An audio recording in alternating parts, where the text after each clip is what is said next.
হরে কৃষ্ণ। সুপ্রিয় গৌর ভক্তবৃন্দ, কেমন আছেন সবাই? আশা করি অনেক অনেক ভালো আছেন। তো সকলকে জানাচ্ছি কৃষ্ণপ্রীতির শুভেচ্ছা এবং অভিনন্দন। তো আপনারা সকলে অবগত আছেন, আগামীকাল 30শে এপ্রিল 2025 খ্রিস্টাব্দ রোজ বুধবার মহাপবিত্র অক্ষয় তৃতীয়া তিথি। তো আজকে ভিডিওতে আমরা অক্ষয় তৃতীয়া তিথি সম্পর্কে জানব এবং এই দিন আমরা কি করব এবং কি করা যাবে না সে সম্পর্কে আজকে ভিডিওতে আলোচনা করব। তো ভিডিওটি ভালো লেগে থাকলে অবশ্যই লাইক এবং কমেন্ট করে আমাদেরকে জানাবেন। তো হরে কৃষ্ণ। বৈশাখ মাসের শুক্লপক্ষে তৃতীয়া তিথিকে বলা হয় অক্ষয় তৃতীয়া তিথি। এই তিথিটি অত্যন্ত গুরুত্বপূর্ণ আমাদের প্রত্যেকটা সনাতনীদের, কেননা এই তিথিতে যে কোনো পুণ্যকর্ম, দান, ধ্যান, তপস্যা, যজ্ঞ যা কিছু করা হয় না কেন তার ফল থাকে অক্ষয়, এবং যদি কোনো পাপকর্ম করা হয় সেই পাপের ফলও থাকে অক্ষয়। তো এই জন্য আমাদের এই দিনটা অত্যন্ত গুরুত্বপূর্ণ। তো এই দিনে অনেকগুলি লীলা সংগঠিত হয়েছিল। আসুন সেই সমস্ত লীলা সম্পর্কে আমরা আগে জেনে নিই। হরে কৃষ্ণ। এক নম্বর, প্রথম যে লীলাটি সংগঠিত হয়েছিল সেটি হচ্ছে পুরীধামে শ্রীক্ষেত্রে জগন্নাথ দেবের রথ তৈরি এই দিন, অর্থাৎ অক্ষয় তৃতীয়া তিথিতে পুরীধামে জগন্নাথ দেবের রথ নির্মাণ কাজ শুরু হয়। 2, ভগবান শ্রীকৃষ্ণ দ্রৌপদীকে এই দিন বস্ত্র দান করেছিলেন, অর্থাৎ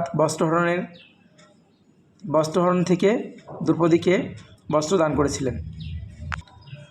দ্রৌপদী সূর্যদেবের কাছ থেকে অক্ষয় পাত্র লাভ করেছিলেন। ভগবান নরনারায়ণ রূপ ধারণ করেছিলেন। বসন্ত ঋতু শেষ এবং গ্রীষ্ম ঋতুর শুরু হয়েছিল এই তিথিতে। মা গঙ্গা ব্রহ্মলোক থেকে মর্তলোকে আগমন করেন। পদ্মপুরাণ। এই দিনে পিতৃতর্পণ করলে তার ফল হয় অক্ষয়। ভগবান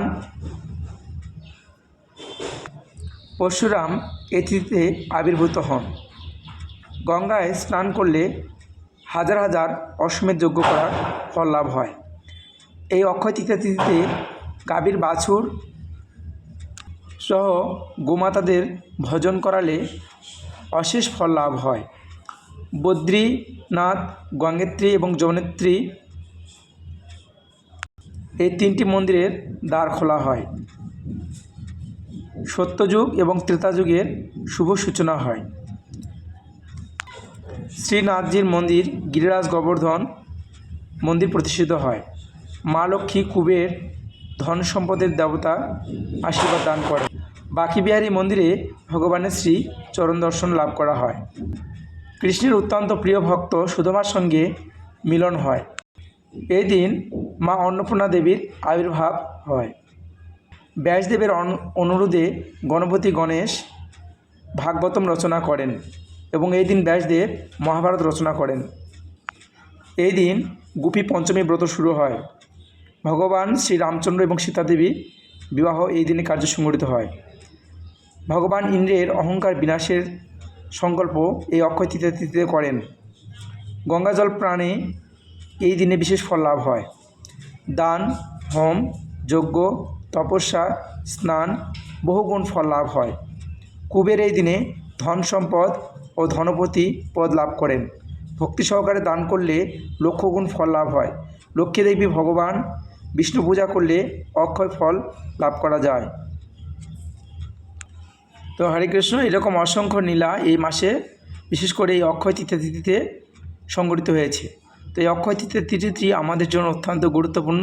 তাই শুধু ভক্তগণ প্রত্যেকেই আপনারা এই অক্ষয় তৃতীয়া তিথিটি খুব গুরুত্ব সহকারে পালন করবেন এবং এই দিন যাতে আমাদের কারোর প্রতি কোনো অপরাধ না হয় সেই জন্য আমাদেরকে সবসময় ভগবানের নাম গুণকীর্তন, বিশেষ করে ভাগবত পাঠ, শ্রবণ, কীর্তন আমাদের জন্য অত্যন্ত গুরুত্বপূর্ণ।